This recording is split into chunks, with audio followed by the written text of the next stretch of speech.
Bismillahirrahmanirrahim. Assalamualaikum warahmatullahi wabarakatuh. Ketemu lagi dengan saya Johan Kurniawan dalam loka karya kedua, materi yang keempat. Ya, ini saya share screen terlebih dahulu. Share screen.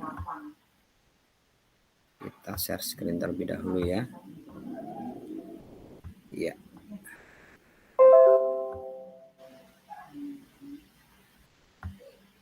Oke, kita share screen terlebih dahulu ini tentang komunitas praktisi. Ya. Materi loka karya, materi yang keempat, komunitas praktisi. Komunitas praktisi, sekolah atau sekelompok ya, sekelompok individu yang memiliki semangat dan kegelisahan yang sama tentang praktik yang mereka lakukan dan ingin melakukannya dengan lebih baik dan berinteraksi secara rutin. Winger 2015. Saya ulang, komunitas praktisi adalah sekelompok individu yang memiliki semangat dan kegelisahan yang sama tentang praktik yang mereka lakukan dan ingin melakukannya dengan lebih baik ya, dengan berinteraksi secara rutin. Itu menurut Winger 2015. Tujuan komunitas praktisi mengedukasi anggota dengan mengumpulkan dan berbagi informasi yang berkaitan dengan masalah dan pertanyaan tentang praktik pengajaran dan pembelajaran. 2. Memberikan dukungan pada anggota melalui interaksi dan kolaborasi secara sesama anggota. Yang ketiga, mendampingi anggota untuk memulai dan mempertahankan pembelajaran mereka. Yang keempat, mendorong anggota untuk menyebarkan capaian anggota melalui diskusi dan berbagi. Yang kelima, mengintegrasikan pembelajaran yang didapatkan dengan pekerjaan sehari-hari. Karakteristik komunitas praktisi. Tidak semua komunitas dapat dikategorikan sebagai komunitas. Namun ada karakteristik yang membedakan komunitas praktisi dengan komunitas lain, yaitu yang pertama domain. Apa itu domain? Adanya kesamaan atas hal yang dianggap penting oleh anggota komunitas. Contohnya minat, latar belakang, isu yang diangkat. Terus komunitas. Adanya norma atau aturan sosial yang disepakati oleh anggotanya. Contohnya saling menghormati, saling mendukung dan berkontribusi. Pertemuan rutin setiap 3 minggu sekali dan lain sebagainya. Dan juga yang berikutnya adalah praktik. Adanya pengetahuan yang dikembangkan, dibagikan dan dipelihara sebagai hasil dari kegiatan komunitas praktisi. Contohnya hasil pembelajaran video, dokumen dan lain-lain. Komunitas guru sekolah dasar Tunas Harapan. Ya. Domainnya guru-guru dari sekolah dasar Tunas Harapan yang memiliki tujuan menjadi guru yang mampu memfasilitasi murid belajar secara aman ya dan nyaman. Berikutnya komunitas. Adanya kesepakatan pertemuan 2 minggu sekali di sekolah untuk belajar bersama dan berbagi praktik baik.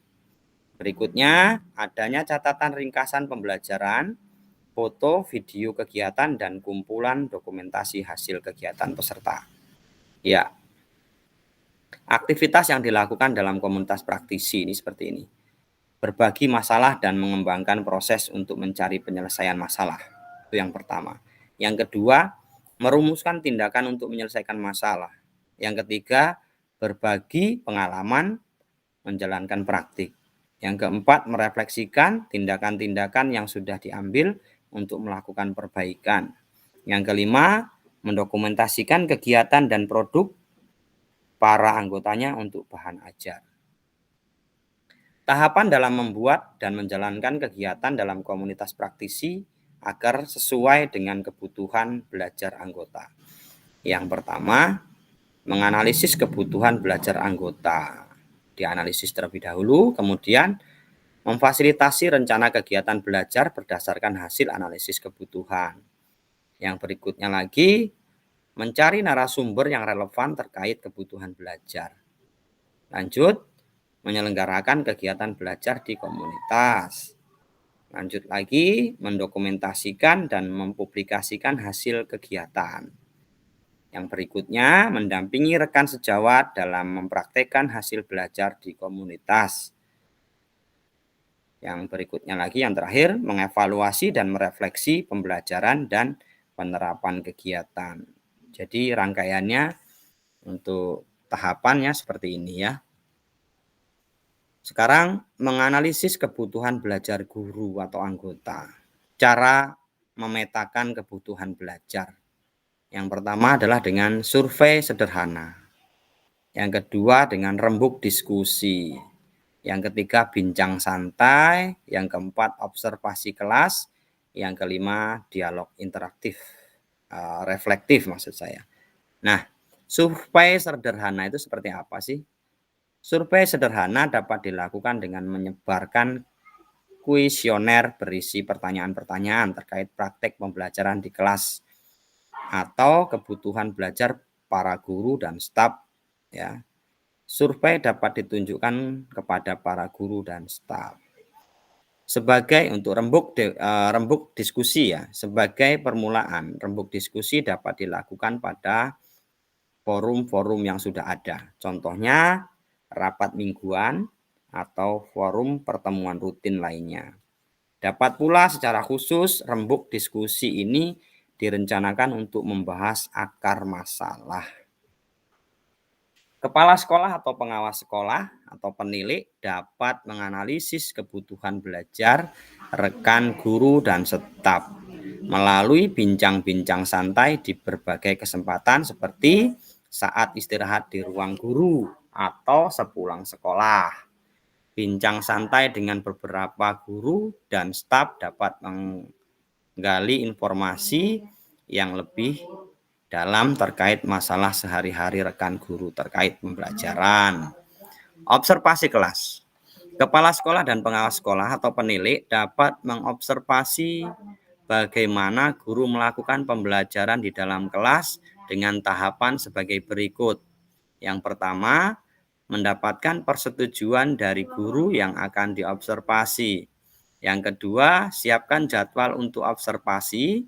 Yang ketiga, siapkan instrumen observasi yang meliputi perencanaan pembelajaran, proses pembelajaran, dan penilaian pembelajaran.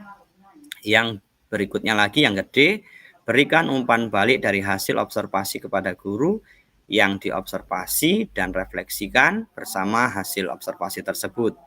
Berdasarkan hasil observasi guru akan terhimpun persoalan dan tantangan yang dihadapi untuk menjadi fokus isu yang dicari solusinya bersama.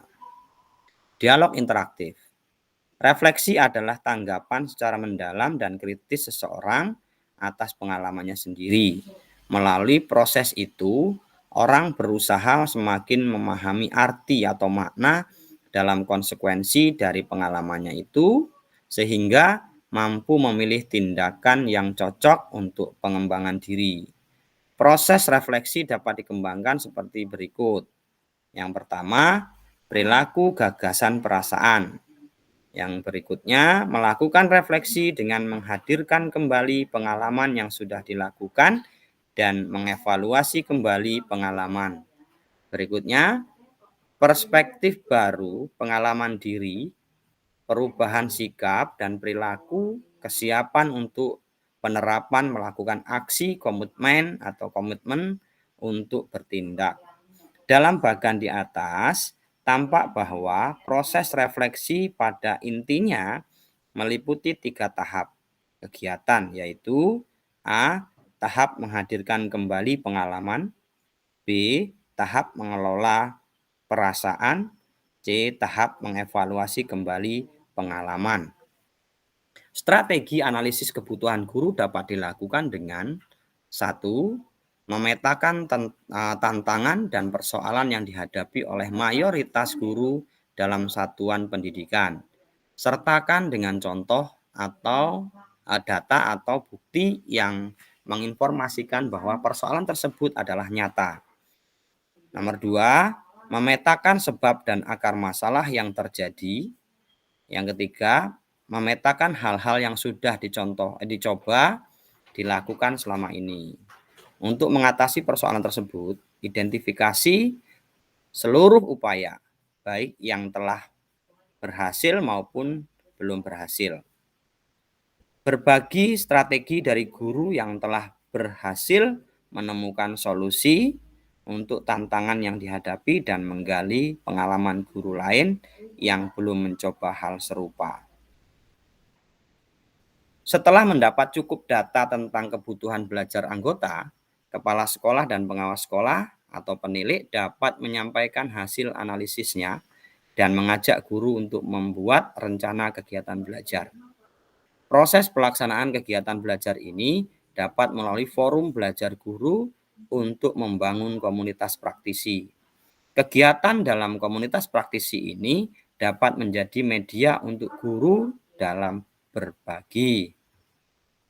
Tahap pengembangan komunitas praktisi, ya.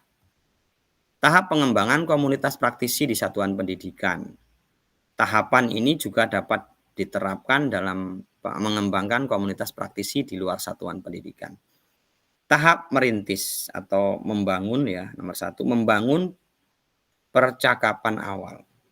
Kepala sekolah melakukan percakapan awal dengan guru, wakil kepala sekolah, dan lain sebagainya yang relevan terkait tujuan dan perubahan yang ingin dicapai sekolah. Dan pengembangan kompetensi guru. Percakapan awal sebaiknya dilakukan secara individu, misalnya melalui dialog interaktif atau proses coaching kepala sekolah kepada guru. Menemukan pengikut pertama. Pengikut pertama biasanya memiliki keresahan yang sama dan memiliki komitmen untuk turut serta menggerakkan komunitas praktisi, serta memiliki kemauan belajar yang kuat. Berikutnya, percakapan atau membangun percakapan bermakna, ya. Percakapan bermakna dimulai dengan pemetaan masalah dan rencana solusi yang dapat dilakukan bersama. Percakapan ini dapat memberikan gambaran atau alasan dan tujuan komunitas praktisi ini dibentuk. Percakapan terakhir dengan kesepakatan membentuk komunitas praktisi. Tahap pengembangan komunitas praktisi di satuan pendidikan, ya. Tahap yang kedua, tahap menumbuhkan. Menyelenggarakan pertemuan belajar secara rutin. Jadwal dan durasi pertemuan disepakati oleh anggota komunitas agar anggota komunitas berkomitmen menghadiri kegiatan. Pertemuan ini juga memfasilitasi anggota saling berbagi tentang tantangan dan praktik baik yang dilakukan. Mendorong dan mendampingi anggota komunitas menerapkan hasil belajar, itu yang berikutnya, ya. Tahapan menumbuhkan. Setiap pengetahuan dan keterampilan yang didapat pasti memiliki dampak dan perlu diimplementasikan. Aktivitas yang dapat dilakukan diantaranya memberikan semangat, menanyakan kesulitan tentang saat mengaplikasikan praktik, menanyakan pengalaman menjalankan praktik, dan dukungan lain yang sesuai. Berikutnya, yang ketiga ini, mendokumentasikan dan membagikan hasil belajar. Mendorong anggota untuk aktif mendokumentasikan kegiatan dan dokumen yang digunakan melalui tulisan, rekaman, dan lain-lain. Dokumentasi ini akan menjadi sumber belajar bagi anggota komunitas secara lebih luas. Jadi untuk mendokumentasikan ini sangat penting. Jadi jangan berpikir bahwasanya kita membuat atau memfoto, memvideokan itu adalah sebuah hal yang tidak baik, tapi inilah yang harus dilakukan untuk kita berbagi praktik baik kepada teman-teman yang lain. Jadi ayo kita mulai, kita semuanya dokumentasikan. Tahapan yang berikutnya yaitu ketiga, tahap merawat keberlanjutan. Ya. Mengembangkan anggota menjadi penggerak komunitas praktisi atau praktis. Mengidentifikasi anggota yang berpotensi diberi tanggung jawab sebagai pengelola kegiatan secara bergantian, sehingga dapat memahami tantangan di setiap peran dan anggota menjadi terbiasa mengelola serta terlibat memastikan aktivitas komunitas praktisi sesuai tujuan dan kebutuhan anggotanya. Yang berikutnya, menginisiasi kolaborasi. Komunitas praktisi dapat menginisiasi kolaborasi dengan pihak luar yang memiliki kompetensi sesuai untuk memperkaya pembelajaran anggota. Menyelenggarakan proyek kegiatan murid. Pelaksanaan proyek kegiatan murid ini memberikan manfaat bagi murid dan guru secara langsung. Kegiatan yang kompleks melatih kreativitas, komunikasi, dan kolaborasi. Tantangan dalam mengembangkan komunitas praktisi. Ya, tentunya pasti kita ada tantangan yang harus kita hadapi. Tantangan apa? Yang pertama, tantangan mengelola energi, kemampuan, kekuatan kita. Ya. Berikutnya, tantangan dalam berkomunikasi. Ya, kadang kita untuk berkomunikasi sangat sulit karena banyaknya hal-hal yang harus kita urus. Yang berikutnya adalah tantangan mengelola waktu. Ya, termasuk ini. Terkadang kita mau ketemu saja harus berpikir kapan waktunya, ditentukan pun masih ada yang tidak hadir karena banyaknya kegiatan. Yang berikutnya tantangan mengelola emosi. Ya, ini termasuk yang paling sulit adalah tantangan mengelola emosi. Kenapa? Mengelola emosi itu berkaitan dengan jiwa kita sendiri. Mau menerima pendapat orang lain atau mau menerima saran orang lain itu sangat sulit. Peran kepala sekolah dalam komunitas praktisi di satuan pendidikan. Apa sih perannya? Yang pertama, memastikan ketersediaan sarana dan prasarana belajar bagi pengembangan komunitas praktik. Mendorong guru untuk mengambil peran dalam pertemuan belajar yang diselenggarakan komunitas praktik. Yang ketiga, memastikan terselenggaranya pertemuan pendidik berbagi praktik baik di sekolah. Maksud saya. Yang berikutnya, menyebarluaskan cerita praktik baik yang dilakukan anggota komunitas sekolah pada forum pertemuan para kepala sekolah. Nah, berikutnya referensi. Modul guru penggerak belajar di komunitas praktis, ya, panduan pengembangan, membangun komunitas praktisi bagi guru penggerak, Kasiman, Ani, dan lain sebagainya ya. Demikian untuk loka karya kedua, materi yang keempat ya. Materi yang keempat ini. Jadi diharapkan dengan materi yang ketiga, keempat nanti akan berlanjut ke 5 dan ke-6. Terima kasih. Saya akhiri. Wassalamualaikum warahmatullahi wabarakatuh.